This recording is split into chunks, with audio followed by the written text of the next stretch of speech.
అందరికీ నమస్కారం అండి. ఈ రోజు నుంచి ప్రాథమిక స్థాయిలో తెలుగులో పునశ్చరణను ప్రారంభించాలి అనుకుంటున్నాం. అయితే ఈ పిల్లల్ని చూస్తే చాలా కష్టమేమో చెప్పడం అనిపిస్తుంది. నేను వచ్చి ఇంతసేపైనా ఎవరు ఒక్కరు కూడా నన్ను పట్టించుకోవడం లేదు. వాళ్ళల్లో వాళ్ళే ఏదో ఆడేసుకుంటున్నారు. అసలు నేను చెప్పేవి వాళ్ళు వింటారంటారా? ప్రయత్నించి చూడాలి. అరే పిల్లలు, మీ పేరేంటమ్మా? ఒక్కసారి నా వైపు చూడరు? అబ్బో, నన్నెవరూ అసలు పట్టించుకునే లేదు. నేనే వాళ్ళ దగ్గరికి వెళ్ళాలి.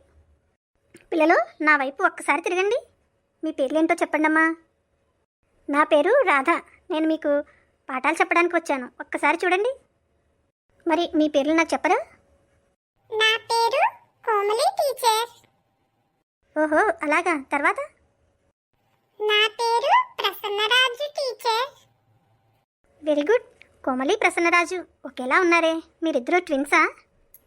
ఎస్ టీచర్, మేము ట్విన్స్. నా పేరు సాయి టీచర్. నా పేరు పవన్ టీచర్. ఓహో, ఏంటి మీరు కూడా ఒకేలా ఉన్నారు? మీరు కూడా ట్విన్సేనా? అవును టీచర్, మేము ట్విన్స్. సరే, మరీ చివర కూర్చున్నారు. కాస్త ముందుకు జరిగి కూర్చోండమ్మా. మరి మీరు చేతులు ఆడించకుండా కదలకుండా కూర్చోగలరా? వాళ్ళు కూర్చోలే టీచర్. మీరు చెప్పే పాఠాలైతే వాళ్ళు శ్రద్ధగానే వింటారు, కానీ కదలకుండా మాత్రం కూర్చోలేరు. పిల్లలు, మీకు ఒక గేమ్ చెప్తాను, ఒక కథ చెప్తాను, చక్కగా అన్ని ఆటలు ఆడిస్తాను, పాటలు పాడిస్తాను. మరి కదలకుండా కూర్చుంటారా? ఓ, అలాగే కూర్చుంటాను టీచర్. కాసేపు ఉన్నాక మళ్ళీ ఆడుకుందరు. ఏమా, చక్కగా కూర్చున్నారా మీ ఇద్దరు? సాయి, పవన్. మరి కోమలి, ప్రసన్నరాజు కూడా సైలెంట్గా కూర్చుంటారా? ఓ, అలాగే టీచర్. Okay, thank you. చాలా మంచి పిల్లలమ్మా మీరు. చక్కగా నీకు చెప్పిన మాట విన్నారే. టీచర్, పిల్లల్ని భలే కంట్రోల్లో పెట్టారు. ఇంతవరకు వాళ్ళు కదలకుండా ఉండడం నేను ఎప్పుడూ చూడనే లేదు. మరి సాయి, పవన్, అలాగే కోమలి, ప్రసన్నరాజు మీరు 1వ తరగతి పాస్ అయ్యి 2వ తరగతిలోకి వెళ్ళారు. కొంచెం పెద్దవాళ్ళు అయ్యారు. తెలుసా మీకు ఆ విషయం? ఓ, తెలుసు టీచర్. మేము ఇప్పుడు 2nd క్లాస్. మేము కొంచెం పెద్దవాళ్ళం అయిపోయాం. అవును కదా. మరి మరి ఫస్ట్ క్లాస్లో అంటే 1వ తరగతిలో ఉన్న అమ్మకి జేజే మీకు గుర్తుందా? గుర్తుంది టీచర్. అయితే ఆ గేయాన్ని మరలా ఒకసారి చెప్పుకుందామా? అలాగే టీచర్. 1వ తరగతిలో మొట్టమొదట ఉన్న గేమ్ ఇది. మీలో ఎవరికైనా గుర్తుందమ్మా?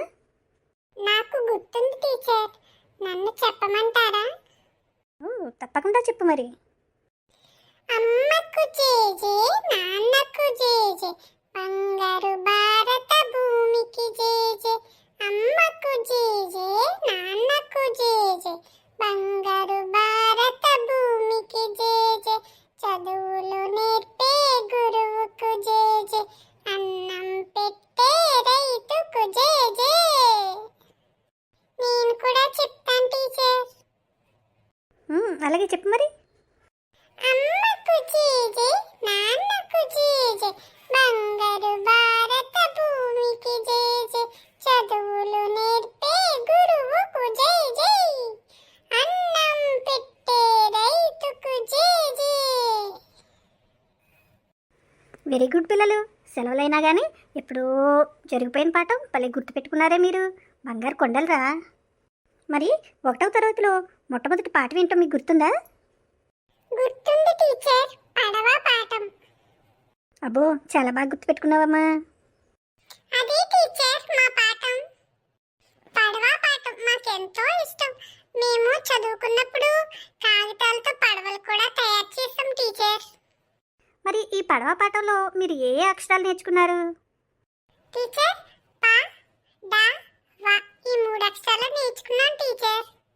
టీచర్, ఈ గేయం నేను చెప్తాను టీచర్. ఓ, అలాగే. ముందు ఒకసారి నన్ను చెప్పమంటారా? మీరే చెప్పేస్తారా? ముందు మీరు చెప్పండి టీచర్. చిన్న పడవ, పెద్ద పడవ, చిత్రమైన కత్తి పడవ, నీటి మీద నడిచేటి నీటైన నా పడవ, కాగితంతో చేసినట్టి ఆగిపోని ఈ పడవ, వాన కురిసినంతనే వదలాలి నా పడవ. బాగా పాడిన పిల్లలు. ఓ టీచర్, మా టీచర్ పాడినట్టే మీరు పాడారు. మరి ఇప్పుడు మీరు చెప్పండి. చిన్న పడవ పెద్ద పడవ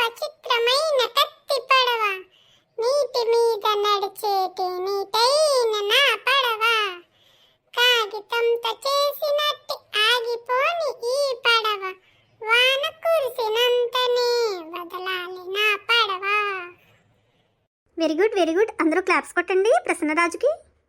పిల్లలు, ఈరోజు ముందు అమ్మకు జేజే చెప్పుకున్నాం, తర్వాత పడవ గేయం చెప్పుకున్నాం. మరి ఇందులో ఉన్నటువంటి మీరు ఏమి నేర్చుకున్నారో, పడవలో ఉన్నటువంటి అక్షరాలు, సాధనలో మీరు ఏమి నేర్చుకున్నారో ఒకసారి చూసేద్దామా? అలాగే టీచర్. టీచర్, ఇది ఎలాగో నాకు తెలుసు. ముందుగా చిత్రాన్ని రంగులతో నింపాలి. పడవ చిత్రం ఉంది కదా, మీకు పడవ బొమ్మ వేయడం వచ్చా? వచ్చి టీచర్. మరి ఇంటి దగ్గర వేసి చక్కని రంగులు వేసి రేపు తీసుకొస్తారా? తీసుకొస్తాను టీచర్. ఇప్పుడు చదవండిలో ఎలా చేయాలో మీకు తెలుసన్నారు కదా, కోమలి చెప్పు నువ్వు. మొదట బాలుడి దగ్గర ఉన్న పాని ఆ పై ఉన్నటువంటి బుడగల్లో పా ఎక్కడుందో దానికి గీత గీసి యాడ్ చేయాలి టీచర్. మరి పై బుడగల్లో పా ఎన్ని చోట్ల ఉందో గుర్తించండి. 3 చోట్ల ఉంది టీచర్. గ్రీన్ బెలూన్ ఒకటి, తర్వాత ఎల్లో బెలూన్, తర్వాత ఆరెంజ్ బెలూన్.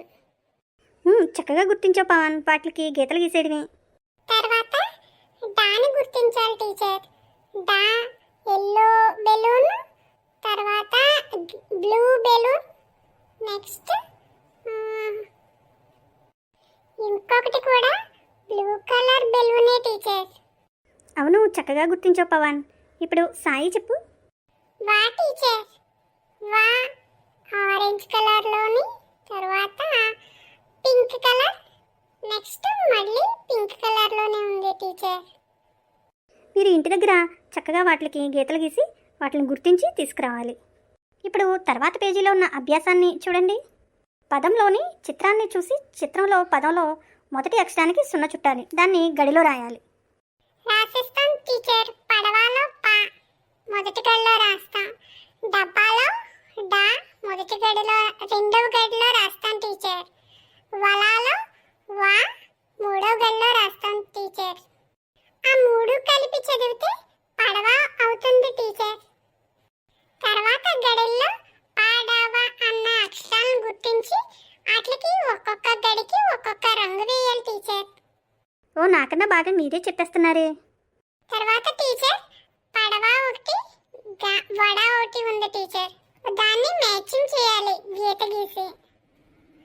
పడవ తిన్నగా పడవకి గీత గీయాలి, వడకి గీత గీయాలి టీచర్. కిందది కూడా అలాగే పడవతో పడవకి, వడతో వడకి మ్యాచింగ్ చేయాలి టీచర్. భలే తేలిగ్గా చెప్పేశారే మీరు. మరి తర్వాత పేజీని చూద్దామా? పిల్లలు, పడవ పదాన్ని చదువుతూ పవన్ పడవను చేరడానికి దారి చూపండి. అరే పవన్, నువ్వే వెళ్ళు. పవన్, నువ్వు వచ్చేస్తావా? చూడండి, ఇక్కడ పవన్ ఉన్నాడు. ఇలా చదువుకుంటూ అలా దారి కనుక్కుంటే బయటకు వచ్చేస్తాడు. బయట పడవ ఉంది కదా, అది ఎక్కేస్తాడు. పడవ అనుకుంటూ అలా గీత గీసుకుంటూ దారి చూపించేయాలి టీచర్. అవును, ఇక్కడ క్రింది పదాల్లో వేరేగా ఉన్న పదానికి 0 చుట్టాలి. మొదట పడవ పడవ పడవ, 4వది వడ ఉంది, వడకి 0 చుట్టాలి. రెండవది వడ వడ పడవ వడ ఉంది. ఇది 3 ఒకటే వడ ఉండి మధ్యలో ఒకటి పడవ ఉంది కదా, దానికి 0 చుట్టాలి. క్రింది గడుల్లో ఒకే పదం ఉన్న వాటికి ఒకే రంగు వేయాలి టీచర్. మేము లాస్ట్ ఇయర్ వేసాం టీచర్. అవునవును, అంతే. మరి తర్వాత పేజీ చూద్దామా? వీటిని రాయాలన్నమాట. చుక్కలతో అక్షరాన్ని కలపండి. చుక్కలు చక్కగా ఇచ్చాడు కదా ఇక్కడ. అక్షరాన్ని కలుపుతూ రాసి, తర్వాత ఆ చుక్కలను కలుపుతూ రాసినటువంటిది ఆ కింద 2 లైన్లో కూడా చుక్కలను కలుపుతూ పడవ అని రాయగలగాలి. తర్వాత చిత్రం ఆధారంగా పదాలను రాయాలి. పడవ అని ఇలా నిలువుగా రాస్తే అడ్డంగా వడ రాయాలి. తర్వాత చిత్రంలో వేరుగా ఉన్న చిత్రాన్ని గుర్తించి దాని పేరు రాయాలి. 3 వడలు ఉన్నాయి, 4వది పడవ ఉంది కాబట్టి పడవ పేరు రాయాలి. తర్వాత 2 పడవలు, 1 వడ, తర్వాత పడవ ఉంది కాబట్టి ఇందులో వేరుగా ఉన్నది వడ కాబట్టి కింద వడ రాయాలి. ఓ, మా అందరికీ తెలుసు టీచర్. వెరీ గుడ్ పిల్లలు, మీరు ఎంతో చక్కగా గుర్తుపెట్టుకున్నారు. మరి తర్వాత పేజీని చూద్దామా? అలాగే టీచర్. ఈ గడిలో ఉన్న అక్షరాలు రాయండి. చెప్పండి, రాయండి. ఒకటో అక్షరం ఏమిటి? పా టీచర్. రెండవ అక్షరం డా టీచర్. మూడవ అక్షరం వా టీచర్. వెరీ గుడ్ పిల్లలు, భలే చెప్పేస్తున్నారు. నా పేరు నిలబెట్టారా మీరు. 1, 2, 3 అక్షరాలు కలిపి చదివితే పడవ అవుతుంది టీచర్. 2 మూడు రెండు అక్షరాలు కలిపి చదివితే వడ అవుతుంది teacher. Very good very good. ఎంత తెలివైన పిల్లలరా మీరు. ఎప్పుడో పోయిన సంవత్సరం చదువుకున్న పాఠం ఇప్పుడు చక్కగా చెప్పేస్తున్నారు. తర్వాత బొమ్మను చూసి అక్కడ రాయాలి టీచర్. రాజు పడవ ఎక్కుతున్నాడు, కింద పడవ అని రాయాలి టీచర్.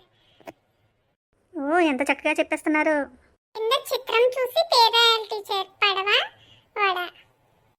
ఎంత ముచ్చటేస్తుందిరా మిమ్మల్ని చూస్తుంటే. ఈ రోజుతో ఇక్కడతో అయిపోతుంది. చూడండి, గీతలో అందంగా రాయండి.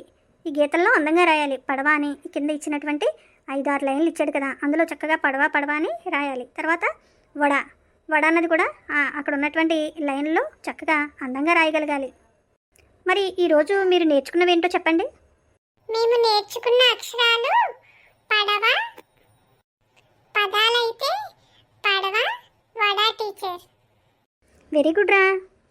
టీచర్ మాకు మరి కథ చెప్తానన్నారు. ఓ తప్పకుండా చెప్తాను. టీచర్ భలే మంచి టీచర్. చక్కగా బొమ్మ కూడా ఉంది. బొమ్మలో జింక చిలుక ఉన్నాయి. ఆ రెండు ఏదో మాట్లాడుకుంటున్నాయి. అవును పిల్లలు, చిలుక జింక స్నేహం కదా నేను చెప్పబోయేది. ఒక అడవిలో స్నేహితులైన చిలుక జింక ఉండేవి. ఒకరోజు వేటగాడు అడవిలో వల పన్నాడు. ఆహారం కోసం వెళ్తున్న జింక ఆ వలలో చిక్కుకుంది. అయ్యో, జింక వలలో చిక్కుకుంది. సాయి అల్లరి మొదలు పెట్టేశావు. కథ వింటుంటే నాకు హ్యాపీగా ఉంది. సరే అయితే విను. జింకను భుజాన వేసుకుని వేటగాడు ఇంటికి బయలుదేరాడు. ఇదంతా చెట్టుపై నుంచి చూస్తున్న చిలుక ఆ మిత్రుడిని ఎలాగైనా కాపాడాలి అనుకుంది. చిలుక జింక బెస్ట్ ఫ్రెండ్స్ కదా టీచర్. అవును మరి, అందుకే కాపాడాలి అనుకుంది. వేటగాడు వెళ్తున్న దారిలో దెబ్బ తగిలి ఎగరలేకపోతున్న దానిలా నటించింది. చిలుకను చూసిన వేటగాడు భుజాన ఉన్న జింకను పక్కన పెట్టి చిలుక వద్దకు వెళ్ళాడు. భలే భలే ప్లాన్ వేసింది చిలుక. అప్పటికే తప్పించుకోవడానికి ప్రయత్నిస్తున్న జింక ఒక్క ఉదుటున పారిపోయింది. వేటగాడు పట్టుకులోపే చిలుక రివ్వున ఎగిరిపోయింది. ఎంత తెలివైందో చిలుక టీచర్. అవును మరి, బెస్ట్ ఫ్రెండ్స్ అంటే ఆపదలో ఉన్నప్పుడు ఒకరికొకరు సహాయం చేసుకోవాలి. పాపం జింక వల్ల చిక్కుకుపోయింది కదా, దాన్ని ఎలా అయినా రక్షించాలని దానికి చేతనైనంతలో తెలివితేటలతో ఏం చేసింది, కుంటుతున్న దానిలా నటించింది. వేటగాడు కుంటుతుంది ఈ చిలుక, దీన్ని పట్టుకుందాం అని ఆ జింకని పక్కన పెట్టాడు. ఇంతలో చిలుక రివ్వున ఎగిరిపోయింది. ఆ పక్కన ఉన్నటువంటి జింక పరిగెట్టేసింది. టీచర్ దీనిలో నీతి నిజమైన స్నేహం ఆపదలు వచ్చినప్పుడు ఎట్టి పరిస్థితుల్లోనూ విడిచిపెట్టదు అనే కదా టీచర్. అవునరా, నువ్వు చదువుతున్నది 1వ తరగతి అయినా ఎంత చక్కగా నీతిని వివరించి చెప్పావు. మొదట మీ క్లాస్కి వచ్చినప్పుడు మీకు అసలు నేను పాఠం చెప్పలేనేమో, మీరు వినిపించుకోరేమో అనుకున్నా. కానీ చాలా శ్రద్ధగా ఉన్నారు, చక్కగానూ అర్థం చేసుకున్నారు. ఈరోజు పాఠం మరి ఇక్కడితో ముగించేద్దామా? అయితే మేము ఇప్పుడు కొంచెం సేపు ఆడుకోవచ్చా టీచర్? ఆడుకోండి, కానీ మరి రేపు వస్తారా? వస్తాం టీచర్. పిల్లలు ఎక్కడికి వెళ్ళిపోతున్నారు? కాసేపు గ్రౌండ్లో ఆడుకుంటాం టీచర్. మేమందరం పరుగు పందాలు పెట్టుకుంటాం. మేము క్రికెట్ ఆడతాం టీచర్. నాకైతే బాస్కెట్బాల్ ఇష్టం టీచర్. ఓ భలే భలే భలే సంతోషం రా. చక్కగా ఆడుకోండి, మరి ఆడుకుని రేపు సమయానికి వచ్చేయాలి. అలాగే టీచర్. Bye teacher. అందరికీ నమస్కారం అండి. ఈరోజు చక్కగా క్లాసు బాగానే ముగిసింది. ఈ పిల్లలైతే ఎక్కడ ఆగేట్లేరు, వెళ్ళిపోతున్నారు ఆడుకోవడానికి. మరి ఈ కార్యక్రమం నచ్చితే మీరు తప్పకుండా లైక్ చేయండి. ఫ్రెండ్స్, మా స్టోరీ మీకు నచ్చిందా? నచ్చితే లైక్ చేయండి, షేర్ చేయండి. మేము నచ్చితే మాకు సబ్స్క్రైబ్ చేయండి, మాకు కామెంట్ పెట్టండి. కోమలి, ప్రసన్నరాజు, పవన్, సాయి ఎక్కడికి వెళ్ళినా నేను వాళ్ళతో పాటు వెళ్తాను, వాళ్ళకి తోడుగా ఉంటాను. నన్ను కూడా లైక్ చేయండి.